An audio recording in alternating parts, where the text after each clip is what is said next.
Welcome, everybody, to the latest episode of MoneyLife&Gags with Harry and Mark. How are you, Harry? Mark, I'm doing very well. How are you?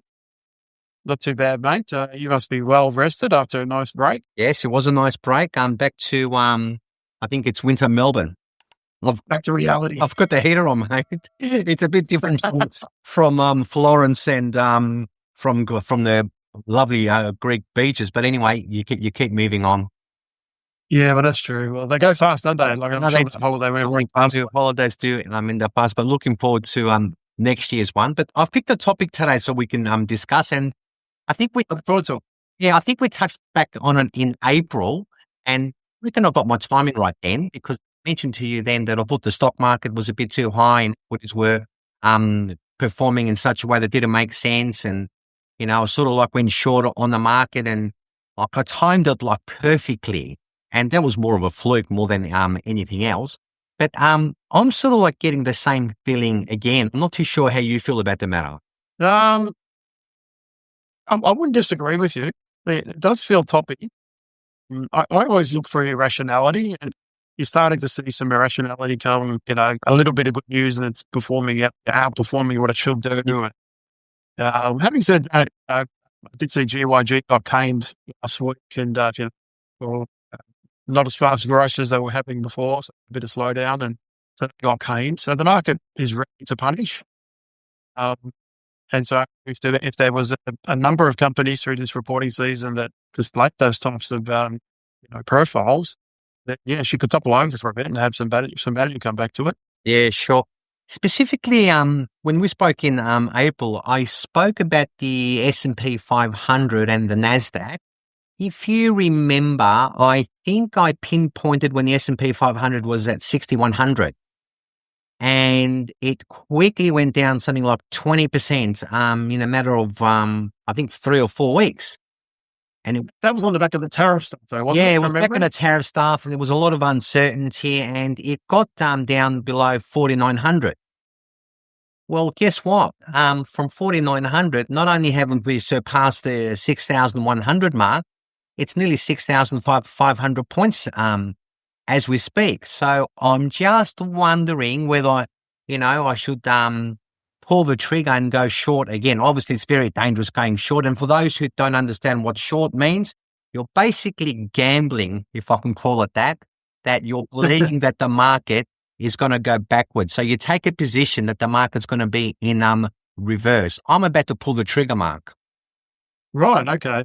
So the only problem I've got, when things hit new highs, all-time highs, things like that, it actually has no ceiling attached to it. So it's hard to pick, unless it's news-driven or it's way excessive, like it jumps 2,000 points in a week, then it's going to pull back. So for me, it's a little bit difficult to pick. It is. And you sort of got to just take, I don't know if you did it, if you're aware, or you'll be aware, but if the listeners, watchers of this podcast are aware of dollar cost averaging. And so given we're in all types of different new highs and so forth, I'd probably drip into the market on a short basis, not go full-fledged all at once.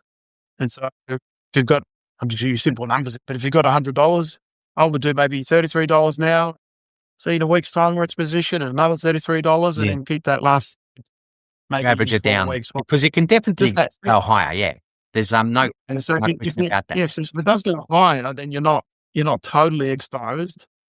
And the higher the air in the market gets, then the more likely it will come down at some point. So I'm probably more inclined to do it than to go fully straight away. Okay. Only because it doesn't have a ceiling. So I use charts a lot, as you know. Yeah, I know. I don't have a reference point to say, well, especially for the methodologies I use, I need previous highs, or I need, some double tops, or something that tells me outside of overbought, which the market feels like it's overbought at the moment. But if you're putting your ears back, watch with interest. Okay. You remember when we spoke about CBA? Yes. Yeah, and I said at about 160. You loved it. You went to go long. You tell everyone go long, long, long. Yeah, well, they should do the opposite of me. Well, not make money. But I think it was sitting at about $160, and it was literally the most expensive bank in the world. There's no question about it. Now I'll give you some other stuff. In a tapped out market. Yeah. In a tapped out market. Yeah, tapped out market. Now from 160, It went down to 142 because of what you said before, the tariffs, the uncertainty, the markets had pulled back. And from $142, it got way up to about $180 to $190, sitting there at $175. Now, I'll give you some data averages on the banking sector of Australia. CBA, at the moment, I think it's sitting on a multiple of about 25 or 26 times. Guess what the average multiple is for the 4 banks in Australia over time? What time are we talking about? Are you talking about the 4 banks currently? The 4 largest banks in Australia, the average multiple in history, what do you think the multiple is? About 14. Spot on. 14. Absolutely spot on. Between 14 and 15 times. Well, Commonwealth Bank is nearly trading twice that. And what are the other banks trading at the moment? Well, it's interesting that you should say that, because that's a bloody good point, Mark. You see, the Westpacs apart from CBA, the other 3 banks are trading between 14 and 15 times. Commonwealth Bank is the only exception. So they're the behemoths in the sector. It is. My biggest problem, and I'm not saying you can't go up because markets are silly and we have too much super cash going in, so weighted to those top companies on the A's. From a growth point of view, I struggle to see where strong growth to justify 25 times, a multiple is coming from. Yeah, where yes, the interest rates are starting to decline, so that might stimulate a bit more, transactions in the housing market and so forth. But I struggle with the growth profile because it's tapped here in Australia. So their market share is so large that you get any bigger. I agree. Yeah, like the other banks, it's going to not equal out, but they're going to. So one of those banks is smarter on their marketing and start to pull clients away from CBA at some point. Don't know when. Yeah, and what's interesting? I wouldn't be buying a bank at 25 times that's focused on Australia. Yeah. Look, I wouldn't have that in my portfolio. Yeah, I have to agree with you. And you know what's interesting? I read a recent report. I'm not going to name the fund managers. A lot of fund managers. A lot of the fund managers used the exact same logic that you just described now, but Commonwealth Bank, where's the growth profile, has it tapped out and all that sort of stuff, and their margins, how much more profitable can they get on their margins? And they seem to go short. In other words, they took a bet that it was going to go in a reverse from $125 to $130. Guess what? They all got burnt. That's how dangerous it is when you try and guess when the market's going to go up or down. You have to be super careful. Yeah, I agree with that. And you need to really be at the core of the data points on this. And so, I'm not at the core, so I'm using more macro. Yeah. Historical metrics and things like that. But if you really studied the core of Commonwealth Bank, you only have to start seeing some data. If the home loan approvals start dropping or business banking starts dropping, just look for markers, and then you look for the marker sitting underneath it. Option percentages, how many houses are turning over, not turning over, and so there'll be markers if you do the research. But no one will know off the top. No. Well, the big person virtually impossible. Especially no one knows the top. You have to have a zone. Hence, dollar cost averaging exercise. But once again, there's no ceiling on CBA, so you're in open waters. And could be $200 before it falls down. Who knows? 300. No one knows it because it can keep going up. But if I was a fund manager and I could hold, I'd be certainly, especially in those 5-100s, I'd be taking positions and holding. And if it took me 2 years to sub 100, because I just can't see the sustainability of 25 times. Yeah, I think that's. I'm not saying I'm going to go buy the other banks at 14 times to hedge. I would probably just stay short and focus on other emerging companies. They'll argue that the banking sector is moving heavily into AI. So some of that 25 times multiple will be driven by cost reductions, introducing AI to automate a lot of processes that humans are doing today. But AI hasn't, on scale to that degree, hasn't been proven that it delivers yet. It's they're doing parts here and parts there, and they only need one. As if anyone uses AI in a serious format, it doesn't always work 100% of the time, 100% correctly. Just sometimes it hallucinates. I know they're doing more process-based. I can't remember, was it NAB? Someone was, or Telstra, I can't remember. One company was effective with replacing all their customer service with AI agents. Yeah, I You think you're aware? right. And I think later on down the track, they changed their mind. Is that right? I'm not sure. I didn't read that they changed their mind. Yeah. You might be right. Yeah. But yeah, so you can see where it's all going. And so I can see maybe in the short term, some of those, multiples can be justified more so from cost reductions than growth itself. But just like GYG, which is Guzman y Gomez, just like the revenue growth slowed and their store opening slowed and so forth that came, that'll be the telltale for CVA one day. If the revenue slowed, they're not going to get 25 tapes because they get a cost reduction and bring their cost down, because that's a one-time benefit. That's not a right. sustainable That's exactly right. multiple. And so it's going to be interesting, but I certainly wouldn't be a buyer, but I've been saying that for quite a while. Yes, I have. I don't play in that field. It's too boring. Let's continue on this bubble mania. And I went to my favorite topic, Bitcoin. Oh, yes. You crypto junkie, you? I'm a crypto junkie. I can't understand this crypto world. But anyway, who am I to judge? At inception, do you know what the price of Bitcoin was? At inception? Yeah. $200 or something?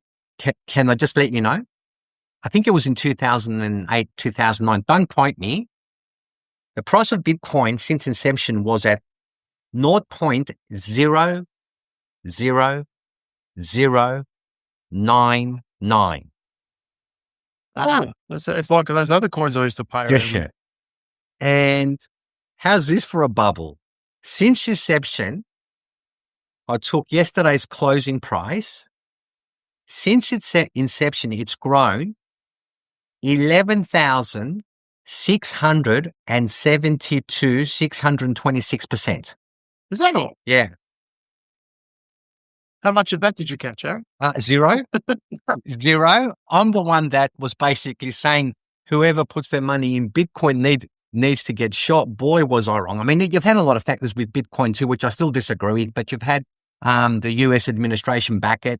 So that's been a catalyst for the next wave. It really has. It really has. And then fund managers in America, they're adopting it. And, the higher the adoption rate, the higher I think it's here to stay.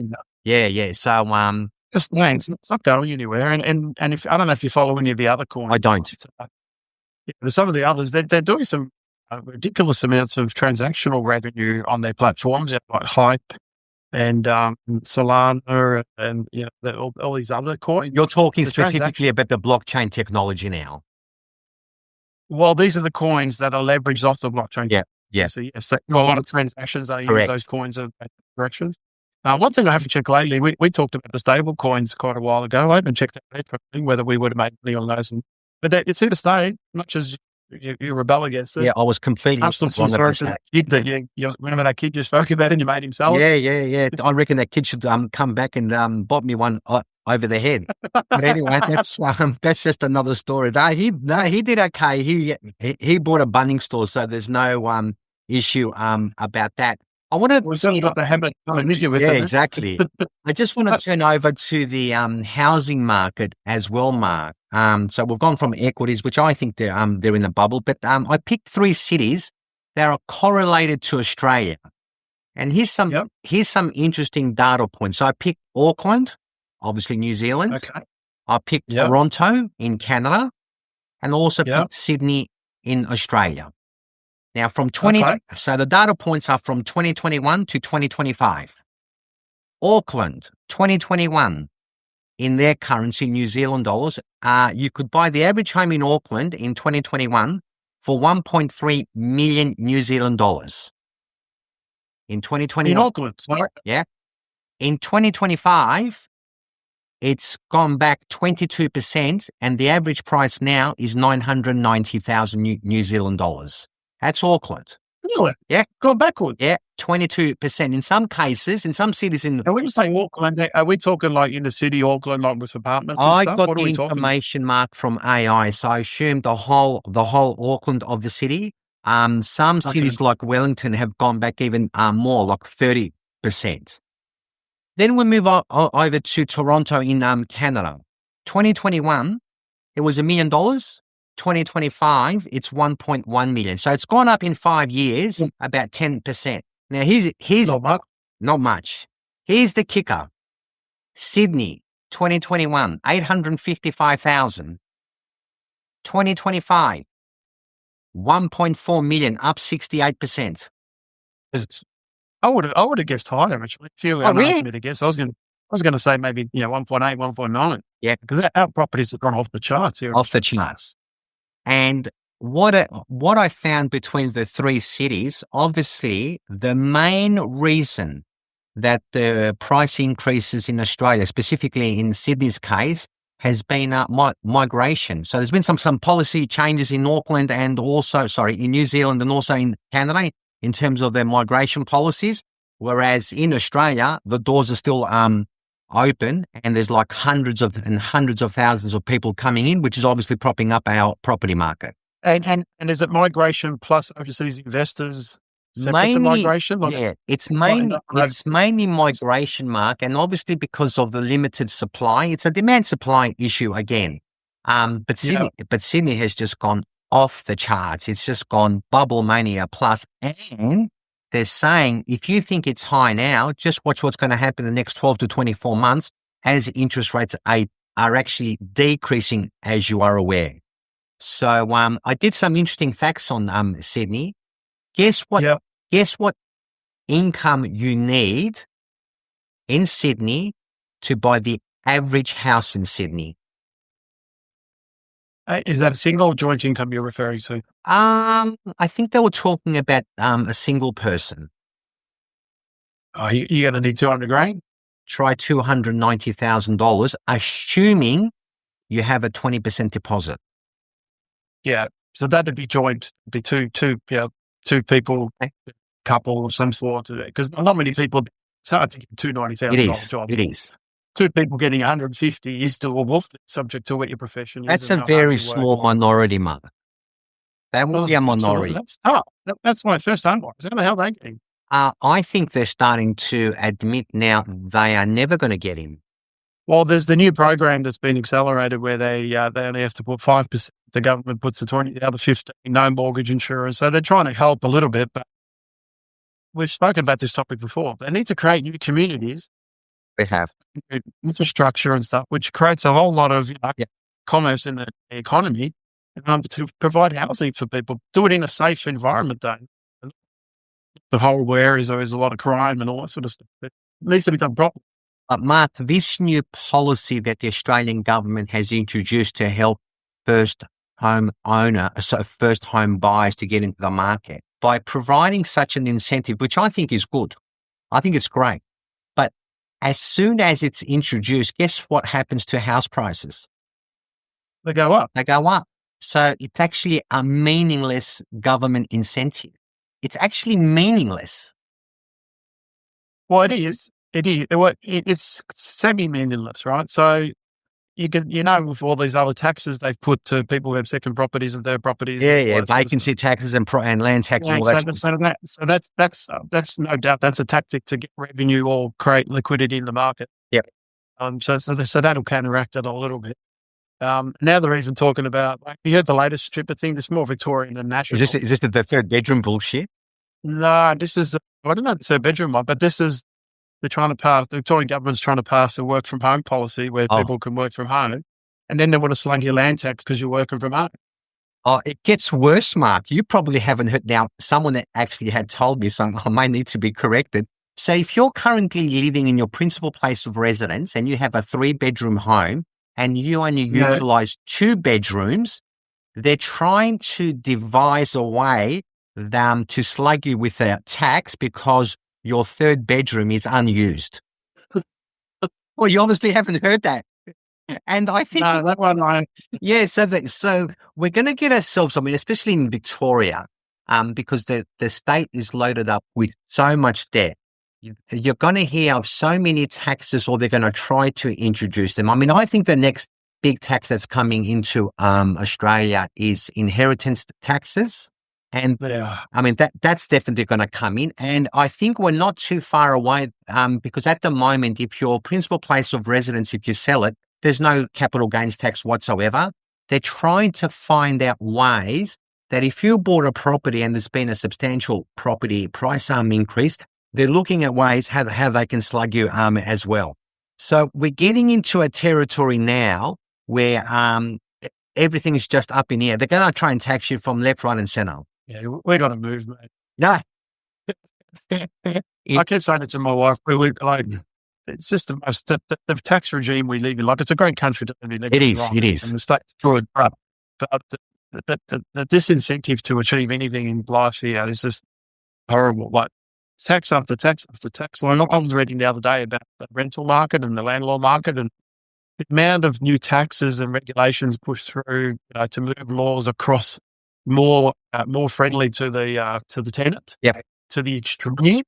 It's become really hard for landlords to, it almost becomes a disincentive to offer rental properties because of the conditions you have to accept and work with and so forth. And so there's been a massive reduction in rental properties coming into the market because so that's another offset to first home buyers. People are having rental properties because of all these changes. And so that's creating a little bit of liquidity in the first home buyer. We're not in a good state, mate. No, I don't think we are. And I think that, especially for the property, especially for Sydney, I mean, when you hear the average price is 1.4, 1.5 million, I mean, really, I look at the younger generation, no chance. It's like gone. It's finished. Well, if you think about, like, I've been very pessimistic in my thinking. The old saying, crime doesn't pay. I'm not sure it's appropriate anymore. Crime doesn't. Because you don't go to jail. Who cares? You just keep committing crimes. You don't go to jail. You're not paying taxes and all those things. I know. It's crazy. It's a crazy. They haven't found a stolen tax. So it's getting to a point where people who want to work and get punished all the time, and the people who don't get punished. Yeah, so true. What a bizarre world that is. I know. It really is. So, Mark, on that note, thank you for answering my questions on Bubble Mania. No worries. And again, like I always say, I hope I'm wrong. But on my last point, I think the market's due for another short-term correction, and I'm pinning my hopes between 20 and 30% over the next 30 to 45 days. Just keep your eyes. 20 to 30%. Yeah, wow. 20 to 30% over the next 30. It's a big call, and I think I'm going to pull the trigger and do something about it. But I'm not going to touch CBA, because I tend to believe that whilst it's a crazy valuation, I can see that it can keep going higher. I don't disagree with that, but I agree. I agree on both fronts. I don't know about the 20, 30%. I'm not saying that one yet, but the CBA is topic, absolute topic. But on that note, mate, great topic. Cheers, mate. Take care.